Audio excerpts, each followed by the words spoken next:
जय माता दी दोस्तों। जैसा कि आप सब लोग जानते हैं कि मार्गशीर्ष का मास चल रहा है और मार्गशीर्ष का मास बहुत ही ज़्यादा पुण्य देने वाला महीना होता है। कार्तिक मास से भी ज़्यादा पुण्य मार्गशीर्ष मास के महीने में मिलता है। मार्गशीर्ष मास का आद्रा नक्षत्र जो कि भगवान शिव को बहुत प्रिय है और भगवान कहते हैं कि इस नक्षत्र में जो भी हमें पूजेगा वो मुझे मेरे पुत्र से भी प्रिय होगा। मार्गशीर्ष मास में आद्रा नक्षत्र पड़ जाए तो इसकी बहुत अधिक महिमा है। शिव महापुराण में शिव जी खुद कह रहे हैं कि मुझे मार्गशीर्ष मास में आद्रा नक्षत्र बहुत प्रिय है।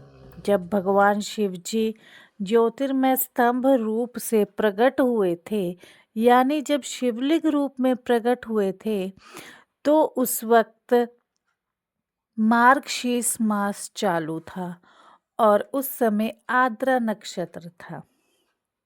इसीलिए नक्षत्र के स्वामी भगवान रुद्र बताए गए हैं। आगे भगवान शिव कहते हैं कि जो इंसान आद्रा नक्षत्र होने पर पार्वती सहित भगवान शिव जी के दर्शन करता है, वह भगवान शिव को कार्तिकेय से भी अधिक प्रिय होता है। अर्थात सिर्फ दर्शन करने से और भगवान शिव को प्रणाम कर लेने मात्र से भगवान उस भक्त को पुत्र से भी अधिक प्रेम करने लगते हैं। दर्शन की ही इतनी महिमा है। भगवान कहते हैं यदि पूजन कर लिया जाए तो वाणी द्वारा इसका बखान ही नहीं किया जा सकता। इसका बहुत अधिक पुण्य फल मिलता है।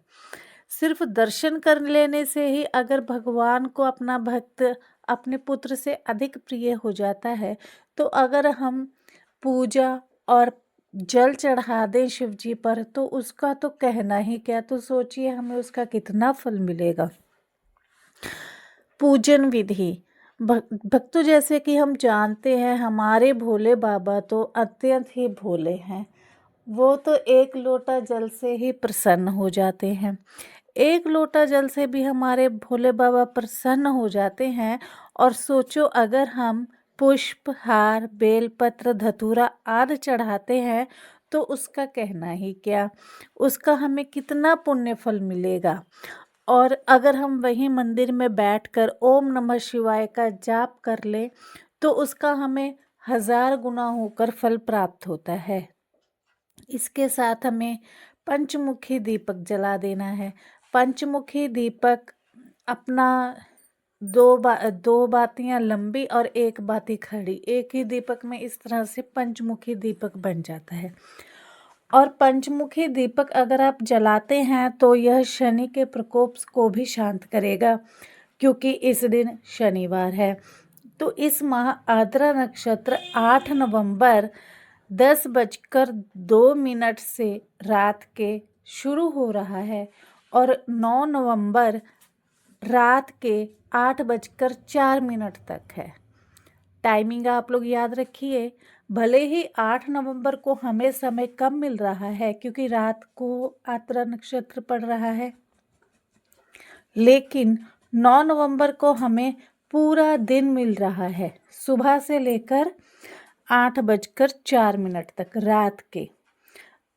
तो पूरे दिन में कभी भी हमें एक टाइम जाकर भोलेनाथ के पार्वती माता सहित दर्शन करने हैं। उनको एक लोटा जल अर्पित करिए और एक पंचमुखी दीपक जला दीजिए और ओम नमः शिवाय की एक माला या 108 बार, जितनी बार आपकी श्रद्धा हो आप कर लीजिए। आपको इसका बहुत ज़्यादा पुण्य प्राप्त होगा।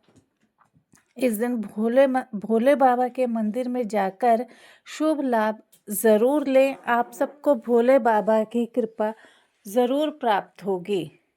जय माता दी। अगर मेरी दी हुई जानकारी अच्छी लगे तो प्लीज़ लाइक, शेयर और सब्सक्राइब ज़रूर करें।